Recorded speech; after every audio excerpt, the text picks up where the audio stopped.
नमस्कार. बघूयात आजचा पहिला प्रकार. आता हा पदार्थ तयार करण्यासाठी कढईमध्ये पोहे खाण्याचे 2 छोटे चमचे तेल घालून घेतलं. तेल चांगलं गरम झालं. यामध्ये 1 चमचा जिरं घालून घेतलं, पाव चमचा हिंग घालून घेतला, 2 हिरव्या मिरचीचे काप यामध्ये घातले. तिखट आवडीप्रमाणे कमी जास्त करू शकता. 6 ते 7 कढीपत्त्याची पानं अगदी बारीक कट करून घेतली तर ती घातलेली आहे. कढीपत्त्याचा फ्लेवर या पदार्थामध्ये खूप छान उतरतो. 1 चमचा यामध्ये आल्याची पेस्ट घालून घेतलेली आहे आणि पाववाटी ओल्या नारळाचा चव घातला. ओल्या नारळाचा चव घातल्यामुळे पदार्थाची चव ही दुपटीने वाढते. 1 ते 2 सेकंद छान हे सगळं परतून घेतलं. आता यामध्ये 2.5 वाटी आपल्याला पाणी घालून घ्यायचं आहे. आधी 1 वाटी पाणी घातलं, नंतर दुसरी वाटी आणि ही आहे शेवटची अर्धी वाटी. असं बरोबर 2.5 वाटी पाणी घालून घेतलं. आता या पाण्याला एक खडखडून उकळ काढून घेतली. आता हा पदार्थ चवीला अगदी चविष्ट तयार व्हावा तर त्यासाठी इथे मी एक मोठ्या आकाराचा बटाटा किसून घेतलेला आहे. बटाट्याचा किस काळा पडू नये तर त्यासाठी पाण्यामध्ये घालून घेतला होता. असा हा किस हाताने पिळून घ्यायचा आणि नंतर आपल्याला या पाण्यामध्ये घालून घ्यायचा आहे. झाकण ठेवून 6 ते 7 मिनिटं हा किस आपल्याला शिजवून घ्यायचा आहे. किस शिजून झाल्यानंतर यामध्ये पाववाटी आपल्याला तांदळाचं पीठ घालून घ्यायचं आहे. तांदळाच्या पिठामुळे पदार्थ छान क्रिस्पी आणि खुसखुशीत तयार होतो. आता आपल्याला 1 वाटी यामध्ये रवा घालायचा आहे. रवा असा थोडा थोडा घालायचा आहे आणि रवा चांगला यामध्ये आपल्याला मिक्स करून घ्यायचा आहे. असा थोडा थोडा रवा घालून घेतल्यामुळे रव्याच्या गाठी होत नाहीत. आता सर्वच रवा मी यामध्ये घालून घेतलाय. छान याला मिक्स करून घ्यायचे. यामध्येच चवीप्रमाणे मीठ घालून घ्यायचं आहे आणि थोडीशी बारीक चिरलेली कोथिंबीर घालून घ्यायची. आणि या मिश्रणाचा जोपर्यंत गोळा होत नाही तोपर्यंत हे मिश्रण आपल्याला एक 4 ते 5 मिनिटं चांगलं व्यवस्थित शिजवून घ्यायचं आहे. मिश्रण शिजवताना एक गोष्ट लक्षात ठेवायची, गॅसची फ्लेम अगदी स्लो ठेवायची आहे. इथे मी हे मिश्रण कढईपासून वेगळं होईपर्यंत चांगलं व्यवस्थित शिजवून घेतलेलं आहे. बघू शकता मिश्रण छान कढईपासून वेगळं होत आहे आणि मिश्रणाचा मस्तसा गोळा हा तयार झालेला आहे. गॅस बंद करून घ्यायचा आणि मिश्रण एका ताटामध्ये थंड होण्यासाठी काढून घ्यायचं. मिश्रण लवकर थंड होण्यासाठी असं चमच्याने आपल्याला या परातीमध्ये त्याला पसरवून घ्यायचं आहे. मिश्रण पूर्णपणे थंड झालेलं आहे. आता हाताला अगदी थोडंसं तेल लावून घ्यायचंय आणि मिश्रण चांगलं आपल्याला मळून घ्यायचं आहे. बघू शकता इथे आपलं हे मिश्रण चांगलं मळून झालेलं आहे. इथे आज आपण सकाळच्या नाश्त्यासाठी मेदू वडे तयार करत आहोत. तर ज्या साईजचा वडा बनवायचा असेल तेवढं मिश्रण हातामध्ये घ्यायचं आहे. सुरुवातीला छान याला असं गोल हाताने करून घ्यायचं, नंतर टिक्कीसारखं प्रेस करून घ्यायचं आहे. बोटाला तेल लावून घ्यायचं आणि याला या पद्धतीने होल हे आपल्याला तयार करून घ्यायचं आहे. बघू शकता इथे आपला हा मेदू वडा तयार झाला. याच पद्धतीने सगळे वडे मी तयार करून घेतलेले आहे. आता लगेच आपण यांना फ्राय करून घेऊया. वडे फ्राय करण्यासाठी तेल गरम करून घेतलेलं आहे. वडे आता कढईमध्ये घालून घेऊया. वडे क्रिस्पी आणि कुरकुरीत होईपर्यंत गॅसच्या मीडियम फ्लेमवरती आपल्याला फ्राय करून घ्यायचे आहे. एका साईडने वडे फ्राय झाल्यावरती वडे पलटी करून घ्यायचे आणि वडे दुसऱ्या साईडने देखील फ्राय करून घ्यायचे. इथे मी हे वडे फ्राय करून घेतले. बघू शकता मस्त असे क्रिस्पी खुसखुशीत असे हे वडे तयार झाले. दिसायला एवढे सुंदर दिसतात त्यापेक्षा चवीला हे अगदी भन्नाट लागतात. याच पद्धतीने सगळे मेदूवडे फ्राय करून घेतले. असे हे मेदूवडे चवीलाही अगदी छान लागतात. लहान काय मोठे सुद्धा फार आवडीने खातील इतके चविष्ट तयार होतात. बाहेरून मस्त क्रिस्पी आणि खुसखुशीत आणि आतून मस्त पोकळ असे हे वडे बनतात. या पद्धतीने तुम्ही एकदा नक्कीच ट्राय करून बघा. प्रकार क्रमांक 2. हा पदार्थ तयार करण्यासाठी 1 वाटी इथे आपल्याला जाड रवा घ्यायचा आहे. इथे जाडच रव्याचा वापर करायचा, बारीक रवा अजिबात वापरू नका. त्याच वाटीने बरोबर 1 वाटी यामध्ये दूध घालून घ्यायचं आहे आणि याला मिक्स करून घ्यायचं. झाकण ठेवून आपल्याला हा रवा दुधामध्ये भिजण्यासाठी ठेवायचा आहे साधारण 5 मिनिटांसाठी. रवा भिजत आहे तोपर्यंत पुढची प्रोसेस बघूया. आता एका पॅनमध्ये 1 वाटी आपल्याला पाणी घालून घ्यायचे. त्याच वाटीने बरोबर अर्धी वाटी साखर घालून घ्यायची. गोडाचं प्रमाण आवडीप्रमाणे कमी जास्त करू शकता. आता साखर आपल्याला फक्त या पाण्यामध्ये विरघळून घ्यायची आहे. साखरेचा पाक अजिबात बनवायचा नाही. साखर विरघळलेली आहे. गॅस बंद करायचा आणि हे मिश्रण आपल्याला साईडला ठेवायचे. पाणी आणि साखरेचं मिश्रण तयार होत होतं तोपर्यंत रवा देखील चांगला मऊसूत भिजला गेलेला आहे. आता कढईमध्ये पोहे खाण्याचे 4 छोटे चमचे आपल्याला साजूक तूप घालून घ्यायचे. तूप चांगलं गरम झालं. यामध्ये काजूचे बदामाचे काप घालून घ्यायचे आहे आणि थोड्याशा मनुका घालून घ्यायचे. ड्रायफ्रुट्स तुम्ही आवडीप्रमाणे कमी जास्त करू शकता. ड्रायफ्रुट्स 1 ते 2 सेकंद तुपावरती चांगले हलक्या गुलाबी रंगावरती परतून घ्यायचे आहे. ड्रायफ्रुट्स इथे मी परतून घेतले. आता हा भिजवून घेतलेला रवा आपल्याला यामध्ये घालून घ्यायचा आहे. आता हा रवा तुपामध्ये चांगला भाजून घ्यायचा आहे. जसा जसा हा रवा भाजला जाईल तसं तसं रव्याचं हे मिश्रण अगदी दाणेदार दिसायला सुरुवात होते आणि या रव्यामधून हलकासा सुगंध रिलीज होतो. यावरनं समजायचं रवा इथे भाजून झालेला आहे. सांगितल्याप्रमाणे बघू शकता रव्याचा प्रत्येक कण छान असा दाणेदार दिसत आहे आणि मस्त असा सुटसुटीत तयार झालेला आहे आणि रव्याचा सुगंध पूर्ण घरामध्ये दरवळायला सुरुवात देखील झालेला आहे. याचा अर्थ इथे आपला हा रवा भाजून झालेला आहे. आता तयार करून घेतलेलं पाणी आणि साखरेचं मिश्रण आपल्याला या रव्यामध्ये घालून घ्यायचं आहे. छान याला मिक्स करून घ्यायचं. आता झाकण ठेवून आपल्याला हा रवा गॅसच्या मंद आचेवरती 6 ते 7 मिनिटं शिजवून घ्यायचा आहे. पण लक्षात ठेवा या 6 मिनिटांमधून 2-2 मिनिटांनी रवा मिक्स करत जायचा आहे, ज्यामुळे रवा हा तळाला चिटकणार नाही आणि रवा अगदी छान सुटसुटीत आणि मोकळा मोकळा तयार होईल. इथे मी हा रवा बरोबर 6 मिनिटं गॅसच्या मंद आचेवरती शिजवून घेतला. बघू शकता इथे आपला मस्त असा हा लुसलुशीत असा शिरा तयार झालेला आहे. अगदी झटपट हा शिरा तयार होतो आणि चवीलाही अगदी भन्नाट लागतो. सगळ्यात शेवटी पाव चमचा वेलची पावडर यामध्ये घालून घेतली. कच्चा रवा भाजून तर आपण नेहमीच शिरा बनवतो, पण असा दुधामध्ये भिजवून केलेला शिरा चवीला जास्त छान लागतो आणि या शिऱ्याची टेस्ट जसं आपण सत्यनारायणाच्या पूजेसाठी प्रसाद बनवतो त्याच प्रसादासारखी या शिऱ्याची चव लागते. एकदा तुम्ही या पद्धतीने नक्कीच ट्राय करून बघा. प्रकार क्रमांक 3. आता हा पदार्थ तयार करण्यासाठी 1 कप आपल्याला बेसन पीठ घ्यायचं आहे आणि अर्धा कप यामध्ये जाड रवा घालून घ्यायचा आहे. आता यामध्ये अर्धा कप आपल्याला दही घालून घ्यायचं आहे. सुरुवातीला याला मिक्स करून घेऊयात. यावरनं अंदाजा येईल यामध्ये आपल्याला किती पाणी घालण्याची गरज पडणार आहे. आता थोडं थोडं पाणी घालायचं आणि याचं आपल्याला बॅटर हे तयार करून घ्यायचं आहे. असं थोडं थोडं पाणी घालून बॅटर तयार करून घेतल्यामुळे याच्या गुठळ्या तयार होत नाही आणि अगदी स्मूथ असं हे बॅटर तयार होतं. बघा इथे मी बॅटर तयार करून घेतलेलं आहे. तुम्ही बॅटरची थिकनेस बघून घ्या, अशा पद्धतीची आहे. आणि हे बॅटर तयार करण्यासाठी ज्या कपाने बेसन पीठ घेतलं होतं त्याच कपाने 1 कप पाणी घेतलं होतं, तर त्यातील पाव कप पाणी हे शिल्लक राहिलेलं आहे. आता यावरती झाकण ठेवायचं आणि 10 मिनिटांसाठी आपल्याला हे बॅटर भिजण्यासाठी ठेवायचं आहे. तोपर्यंत पुढची प्रोसेस बघूया. ताटामध्ये आपल्याला 1 छोटा चमचा तेल घालायचं आहे आणि तेल लावून ताटाला ग्रीस करून घ्यायचं आहे. कढईमध्ये 2 ग्लास पाणी घालायचं आहे. यामध्ये 1 रिंग ठेवायची आहे. रिंग नसेल तर तुम्ही ते डब्याचं झाकण सुद्धा वापरू शकता. आता हे पाणी आपल्याला गरम करून घ्यायचंय. पाणी गरम झाल्यावरती तेल लावून घेतलेलं हे ताट आपल्याला यामध्ये ठेवून द्यायचं आहे. आता 10 मिनिट इथे झालेले आहे आणि इथे आपलं हे बॅटर सुद्धा चांगलं भिजलं गेलेलं आहे. यामध्ये चिमूटभर हळद घालायची आहे. हळद अगदी कमीच वापरायची. जर हळद जास्त झाली तर ढोकळ्यावरती लाल पॅचेस पडतात. 1 चमचा हिरव्या मिरचीचा ठेचा घालायचा आहे आणि 1 चमचा आल्याची पेस्ट घालून घ्यायची आणि पोहे खाण्याचे 2 चमचे यामध्ये आपल्याला तेल घालून घ्यायचे. तेल घातल्यामुळे ढोकळा घशामध्ये अडकत नाही आणि अगदी छान मऊ लुसलुशीत जाळीदार असा तयार होतो. यामध्ये चवीप्रमाणे मीठ घालून याला मिक्स करून घ्यायचं आहे. आता ढोकळा मऊ लुसलुशीत स्पंजी तयार होण्यासाठी यामध्ये 1 चमचा लेमन फ्लेवरचा इनो घालायचा आहे आणि अगदी पटकन हे बॅटर मिक्स करून घ्यायचे. आता वेळ न वाया घालवता लगेच हे बॅटर आपल्याला ताटामध्ये ओतून घ्यायचं आहे. आता यावरती झाकण ठेवायचं आणि 10 मिनिटं गॅसच्या हाय फ्लेमवरती हा ढोकळा आपल्याला शिजवून घ्यायचा आहे.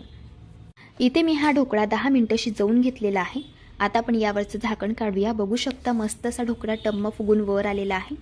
याला चेक करून घ्यायचे. टूथपिक अगदी क्लीन निघत आहे, याचा अर्थ ढोकळा इथे आपला शिजला गेलेला आहे. आता हा ढोकळा आपल्याला हलका थंड करून घ्यायचा आहे. ढोकळा थंड होत आहे तोपर्यंत आपण यासाठी तडका तयार करून घेऊया. पॅनमध्ये 3 छोटे चमचे तेल घालून घ्यायचं आहे. तेल कडकडीत गरम झाल्यावरती यामध्ये 1 चमचा मोहरी घालायची. मोहरी तळतडल्यावरती यामध्ये आपल्याला पाव चमचा हिंग घालायचं आहे. 4 ते 5 हिरवी मिरची घालायची आणि 10 ते 12 कढीपत्त्याची पानं घालायची आणि 1 ते 2 मिनिटं ही फोडणी आपल्याला तेलावरती चांगली परतून घ्यायची आहे. आता ही तयार करून घेतलेली फोडणी आपण ढोकळ्यावरती घालून घेऊया. असा हा बेसन पिठाचा ढोकळा अगदी झटपट तयार होतो आणि चवीलाही अगदी छान लागतो. आता आपण याला कट करून घेऊयात. ढोकळा कट करत असतानाच तुम्हाला अंदाजा येत असेल हा ढोकळा अतिशय छान मऊ लुसलुशीत स्पंजी आणि सॉफ्ट असा तयार झालेला आहे. मी तुम्हाला ढोकळ्यातील 1 पीस काढून दाखवते. बघा ढोकळ्याला छान जाडी पडलेली आहे आणि छान असा मऊ लुसलुशीत असा स्पंजी सॉफ्ट ढोकळा तयार झालेला आहे. हा ढोकळा चवीला अगदी छान असा तयार होतो. तुम्ही हा ढोकळा मुलांच्या टिफिन बॉक्समध्ये देऊ शकता आणि नाश्त्याला सुद्धा तयार करून घेऊ शकता. अशा पद्धतीने तुम्ही एकदा ट्राय करून बघा. प्रकार क्रमांक 4. आता हा पदार्थ तयार करण्यासाठी एका बाउलमध्ये 1 वाटी गव्हाचं पीठ घालायचं आहे. त्याच वाटीने यामध्ये पाव वाटी बारीक रवा घालायचा आहे. तुम्ही इथे जाड रवा सुद्धा वापरू शकता. आता पोहे खाण्याचे 2 चमचे यामध्ये बेसन पीठ घालून घ्यायचं आहे. 1 चमचा आलं लसूणची पेस्ट घालायची आहे. 1 चमचा हिरव्या मिरचीचा ठेचा घालायचा आहे. तिखट आवडीप्रमाणे तुम्ही कमी जास्त करू शकता. आता यामध्ये आपल्याला अर्धी वाटी बारीक कापून घेतलेला कांदा घालायचा आहे. पाव चमचा हळदी पावडर घालूयात. पाव चमचा गरम मसाला घालूया. अर्धा चमचा जिरं घालायचं आहे आणि चवीप्रमाणे मीठ घालून घेऊयात. आता सगळ्यात शेवटी यामध्ये बारीक कापून घेतलेली कोथिंबीर घालून घ्यायची आहे. आता हे सर्व कोरडे जिन्नस आपण मिक्स करून घेऊयात. यावरून अंदाजा येतो यामध्ये आपल्याला किती पाणी घालण्याची गरज पडणार आहे. आता यामध्ये थोडं थोडं पाणी घालायचं आणि याचं आपल्याला बॅटर तयार करून घ्यायचं आहे. असं थोडं थोडं पाणी घालायचं म्हणजे पिठाच्या गाठी होत नाहीत आणि अगदी स्मूथ असं हे बॅटर तयार होतं. इथे मी बॅटर तयार करून घेतलेलं आहे. जसं आपल्या डोस्यांचं बॅटर असतं तशाच पद्धतीचं आपल्याला हे बॅटर ठेवायचं आहे. तुम्ही बघून घ्या याची थिकनेस अशा पद्धतीची आहे. आणि हे बॅटर तयार करण्यासाठी ज्या वाटीने गव्हाचं पीठ घेतलं होतं त्याच वाटीने 2 वाटी पाणी इथे मी वापरलं आहे. आता यावरती झाकण ठेवायचे 5 मिनिटांसाठी आणि हे बॅटर मुरण्यासाठी ठेवायचं आहे. बॅटर मुरत आहे तोपर्यंत आपण या पदार्थासोबत खाण्यासाठी चटपटीत चटणी बनवून घेऊया. मिक्सरच्या भांड्यामध्ये 1 वाटी ओल्या नारळाचे काप घालायचे आहे. 2 चमचे फुटाण्याची डाळ घालायची आहे. 1 इंच आलं आणि 4 ते 5 लसणच्या पाकळ्या घालायच्या. 3 हिरवी मिरची घालायची. तिखट आवडीप्रमाणे तुम्ही कमी जास्त करू शकतात. 1 चमचा लिंबाचा रस घालून घ्यायचा. लिंबाचा रस घातल्यामुळे चटणी छान चटपटीत तयार होते. चवीप्रमाणे मीठ घालायचं आणि 1 वाटी कोथिंबीर घालायची. थोडंसं पाणी घालायचं आणि चटणी आपल्याला अशा पद्धतीने बारीक वाटून घ्यायची आहे. इथे आपली ही चटणी तयार झालेली आहे. पण ही चटणी आणखी चविष्ट तयार होण्यासाठी हिला आपण तडका देऊन घेऊया. त्यासाठी इथे मी एका पॅनमध्ये 2 छोटे चमचे तेल घातलं. तेल कडकडीत गरम करून घेतलं. यामध्ये 1 चमचा मोहरी घातली.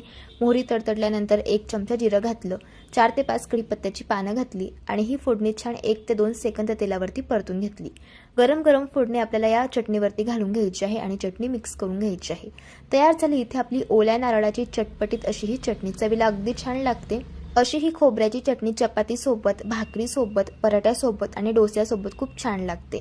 आता इथे आपली चटणी तयार झाली आणि इथे आपलं जे बॅटर आहे तर ते सुद्धा चांगलं मुरलं गेलेलं आहे. आता यापासून आपल्याला डोसे तयार करून घ्यायचे आहे. त्यासाठी इथे मी तवा गरम करून घेतला. याला तेल लावून घ्यायचं आहे. आता डोस्याचं 2 पडी बॅटर आपल्याला अशा पद्धतीने या तव्यावरती घालून घ्यायचं आहे आणि डोसा आपल्याला पसरवून घ्यायचा आहे. हा डोसा आपल्याला एका साईडने क्रिस्पी आणि कुरकुरीत होईपर्यंत भाजून घ्यायचा आहे. डोसा एका साईडने भाजत आला की वरची बाजू अशा पद्धतीने याची कोरडी होते. यावरती आपल्याला अशा पद्धतीने तेल लावून घ्यायचं आहे आणि डोस्याच्या कळा देखील आपल्याला अशा पद्धतीने उलथण्याने मोकळ्या करून घ्यायच्या आहे आणि हा डोसा आपल्याला पलटी करून घ्यायचा आहे. बघू शकता छान अशी एका साईडने या डोस्याला जाडी पडलेली आहे. आता डोस्याची दुसरी साईड देखील आपण भाजून घेऊया. इथे मी हा डोसा दोघी साईडने छान क्रिस्पी आणि कुरकुरीत होईपर्यंत भाजून घेतलेला आहे. तयार झाला इथे आपल्या चवीला अगदी भन्नाट लागणारा हा गव्हाच्या पिठाचा डोसा. चवीला अगदी छान लागतो आणि मस्त असा जाडेदार तयार होतो. हे डोसे दिसायला एवढे सुंदर दिसतात त्यापेक्षा चवीला अगदी अप्रतिम लागतात. लहान काय मोठे सुद्धा खूप आवडीने खातील एवढे चविष्ट हे डोसे तयार होतात आणि मस्त असे जाळेदार, मऊ आणि स्पंजी असे बनतात. अशा पद्धतीने तुम्ही एकदा ट्राय करून बघा. प्रकार क्रमांक 5. आता हा पदार्थ तयार करण्यासाठी इथे मी 1 वाटी मेथीची भाजी घेतली. हिला मी 2-3 वेळेस पाण्याने वॉश करून घेतले आणि भाजी बारीक अशी कापून घेतलेली आहे. आता आपल्याला कढईमध्ये 1 चमचा साजूक तूप घालून घ्यायचे. तूप गरम झाले. आता यामध्ये ही मेथीची भाजी घालायची आहे. भाजी आपल्याला 3 ते 4 मिनिटं तुपावरती चांगली परतून घ्यायची आहे. अशी ही भाजी तुपामध्ये परतून घेतल्यामुळे भाजीचा कळवटपणा कमी होतो आणि तुपाचा फ्लेवर या पदार्थामध्ये खूप छान लागतो. इथे मी भाजी 3 ते 4 मिनिटं तुपामध्ये चांगली परतून घेतली. आता गॅस बंद करायचा आहे आणि ही भाजी थंड होण्यासाठी एका प्लेटमध्ये काढून घ्यायची आहे. आता एका बाउलमध्ये 1 वाटी आपल्याला जाड रवा घालून घ्यायचा आहे. हा पदार्थ तयार करण्यासाठी जाडच रव्याचा वापर करायचा. 4 चमचे यात ताजं दही घालून घ्यायचं आहे आणि तुपातील परतून घेतलेली ही मेथीची भाजी यामध्ये घालायची आहे. आता 1 चमचा आलं, लसूण आणि हिरव्या मिरचीची यात मी पेस्ट घातलेली आहे. 1 चमचा जिरं घातलं. पाव चमचा हिंग घातला. हिंगामुळे पदार्थाला चव खूप छान येते. पाव चमचा हळद घातली आणि पाव चमचा गरम मसाला घालून घेतलाय. 1 वाटी यामध्ये कोथिंबीर घातलेली आहे आणि चवीप्रमाणे मीठ घालायचं आहे. आता हे सर्व जिन्नस सुरुवातीला आपल्याला मिक्स करून घ्यायचे आहे. यावरून अंदाजा येतो यामध्ये आपल्याला पुढे किती पाणी घालायचं आहे. जर तुम्हाला रेसिपीज आवडत असतील तर चॅनलला सबस्क्राईब करा आणि शेजारील बेल आयकॉन प्रेस करा, म्हणजे जो व्हिडिओ सगळ्यात आधी चॅनलवरती अपलोड होईल त्याचं नोटिफिकेशन तुम्हाला सगळ्यात आधी मिळेल. इथे मी याला मिक्स करून घेतलं. आता यामध्ये थोडं थोडं पाणी घालायचं आहे आणि याचं आपल्याला बॅटर तयार करून घ्यायचं आहे. इथे मी बॅटर तयार करून घेतलेलं आहे आणि हे बॅटर तयार करण्यासाठी ज्या वाटीने आपण रवा घेतला होता त्याच वाटीने इथे मी 1.5 वाटी पाणी इथे वापरलेलं आहे. बॅटरची थिकनेस बघून घ्या, अशा पद्धतीचे आहे. आता यावरती 5 मिनिटं झाकण ठेवायचं आहे आणि हे बॅटर आपल्याला भिजण्यासाठी ठेवायचे. 5 मिनिटांनंतर बघू शकतात बॅटर चांगलं भिजलेलं आहे आणि बॅटरची थिकनेस बघून घ्या, अशा पद्धतीची आहे. जर तुम्हाला बॅटर घट्ट वाटत असेल तर तुम्ही यामध्ये थोडंसं पाणी घालून घेऊ शकता, पण मला हे बॅटर अगदी परफेक्ट वाटत आहे. आता यामध्ये आपल्याला अर्धा चमचा इनो फ्रूट सॉल्ट घालून घ्यायचं आहे. इनो घातल्यामुळे हे बॅटर हलकं फुलकं होतं आणि त्यामुळेच आपला पदार्थ स्पंज आणि सॉफ्ट तयार होतो. याला मी चांगलं मिक्स करून घेतलं. इथे आपलं हे बॅटर तयार झालेलं आहे. इथे आपण मेथीच्या भाजीची आप्पी तयार करणार आहोत, तर त्यासाठी इथे मी आप्पे पात्र गरम करून घेतलं आणि यामध्ये तेल घातलं. आता आपल्याला 1-1 चमचा आप्प्यांचं बॅटर अशा पद्धतीने आप्पे मोल्डमध्ये घालून घ्यायचं आहे आणि यावरती आपल्याला झाकण ठेवून हे आप्पे 5 ते 6 मिनिटं गॅसच्या अगदी मंद आचेवरती एका साईडने भाजून घ्यायचे आहे. इथे मी बरोबर 5 मिनिटं ही आप्पी एका साईडने भाजून घेतली. आता आपण यांना पलटी करून घेऊयात. तुम्ही बघू शकतात अगदी छान असे क्रिस्पी आणि कुरकुरीत असे हे आप्पे एका साईडने भाजले गेलेले आहे. अशाच पद्धतीने सर्व आप्पे मी पलटी करून घेतलेले आहे. आता आपल्याला आप्प्यांची दुसरी साईड देखील अशाच प्रकारे भाजून घ्यायची आहे. इथे मी दोघी साईडने हे आप्पे भाजून घेतले. आता आपण यांना काढून घेऊयात. तयार झाले इथे आपले मेथीचे आप्पे. चवीला अगदी छान लागतात. ज्या मुलांना मेथीची भाजी आवडत नाही ते सुद्धा आवडीने खातील, एवढे चविष्ट हे आप्पे तयार होतात. बाहेरून क्रिस्पी आणि कुरकुरीत आणि आतून स्पंज आणि सॉफ्ट. अशा पद्धतीने एकदा ट्राय करून बघा. प्रकार क्रमांक 6. आता एका कढईमध्ये 2 चमचे साजूक तूप घालायचे. यामध्ये 1 वाटी बारीक कापून घेतलेली मेथी घालायची. आता ही मेथीची भाजी आपल्याला 1 ते 2 मिनिटं छान या तुपावरती परतून घ्यायची आहे. हे बघा, इथे मी ही मेथीची भाजी छान परतून घेतली आहे. आता याला एका प्लेटमध्ये आपण काढून घेऊयात. आता लगेच एका परातीमध्ये आपल्याला 1 वाटी गव्हाचं पीठ घालायचे, 1 चमचा बेसन पीठ घालायचे, 1 चमचा आलं, लसूण आणि मिरचीची पेस्ट घालूयात. आता यामध्ये आपल्याला पाव चमचा हळदी पावडर घालायची, पाव चमचा गरम मसाला घालायचा आहे, 1 चमचा धणे पावडर घालायची, पाव चमचा ओवा घालायचा आहे आणि 1 चमचा तीळ घालायचे. आता यामध्ये आपण 2 चमचे दुधावरची साय घालूयात. अशी ही दुधावरची साय घातल्यामुळे या पदार्थाला चव खूप छान येते. आता ही तुपावरती परतून घेतलेली मेथीची भाजी घालायची आहे आणि बारीक कापून घेतलेली कोथिंबीर घालायची आहे. चवीप्रमाणे मीठ घालायचं आहे आणि हे सर्व जिन्नस हाताने सुरुवातीला मिक्स करून घ्यायचे आहे. आता यामध्ये थोडं थोडं पाणी घालून आपल्याला याचं पीठ मळून घ्यायचं आहे. जसं चपातीचं पीठ असतं तशाच पद्धतीने आपल्याला याचं पीठ मळून घ्यायचं आहे. इथे मी पीठ छान मळून घेतलेलं आहे. हे बघा, अशा पद्धतीने. हे पीठ जास्त सैल पण मळायचं नाही आणि जास्त घट्ट पण मळायचं नाही. जसं चपातीचं पीठ असतं तशाच पद्धतीने मळून घ्यायचं. आता ज्या साईजचा पराठा तयार करायचा आहे त्या साईजचा गोळा घेऊया आणि आता हा गोळा पिठामधून बुडवून घ्यायचा आहे. आता याला आपल्याला थोडंसं लाटून घ्यायचं आहे. असं थोडंसं लाटून घेतल्यानंतर याला आपण तेल लावूयात आणि अशा पद्धतीने याला फोल्ड करून घेऊयात. आता पुन्हा आपण याला पिठामधून बुडवून घेऊयात. आता याचा आपल्याला हा पराठा छान लाटून घ्यायचा आहे. इथे मी पराठा छान लाटून घेतलेला आहे. आता आपण पराठा भाजून घेऊयात. इथे मी तवा छान गरम करून घेतलेला आहे. आता यावरती पराठा घालूयात. पराठ्याची एक साईड छान भाजून झाली की पराठा पलटी करून घ्यायचा आहे आणि यावरती आपल्याला तेल लावून घ्यायचं आहे आणि असं तेल लावून आपल्याला हा पराठा छान भाजून घ्यायचा आहे. तेलाऐवजी इथे तुम्ही तुपाचा वापर सुद्धा करू शकतात. तुपामुळे या पराठ्याला चव खूप छान येते. असं दोघी साईडने तूप लावून आपल्याला हा पराठा छान भाजून घ्यायचा आहे. तर इथे आपला पराठा मस्त मी भाजून घेतलेला आहे. आता आपण याला काढून घेऊयात. तर तयार झाला इथे आपला हा चटपटीत असा मेथीचा पराठा. हा मेथीचा पराठा नाश्त्यामध्येच काय तर मुलांच्या टिफिनला सुद्धा देऊ शकता. चवीला अप्रतिम तयार होतो. प्रकार क्रमांक 7. पाव वाटी मुगाची डाळ 2 तास पाण्यामध्ये छान भिजवून घेतली आता या डाळवरील पाणी आपल्याला अशा पद्धतीने काढून घ्यायचं आहे आणि डाळमधील 2 टेबलस्पून डाळ अशा पद्धतीने सेपरेट बाजूला काढून घ्यायची आहे। ही डाळ का बाजूला काढून घेतली ते मी तुम्हाला पुढे सांगणारच आहे।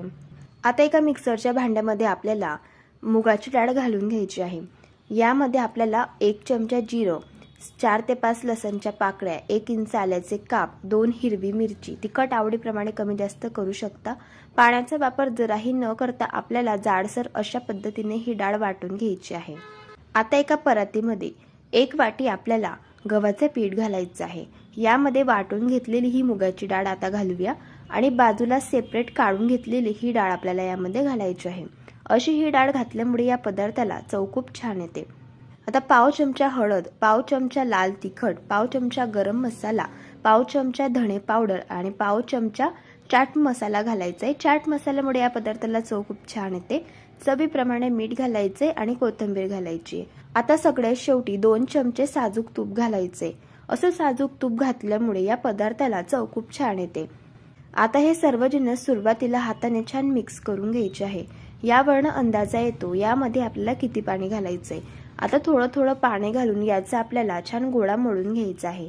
जसं आपण चपातीचं पीठ मळून घेतो तशाच पद्धतीचं आपल्याला पीठ मळून घ्यायचं आहे।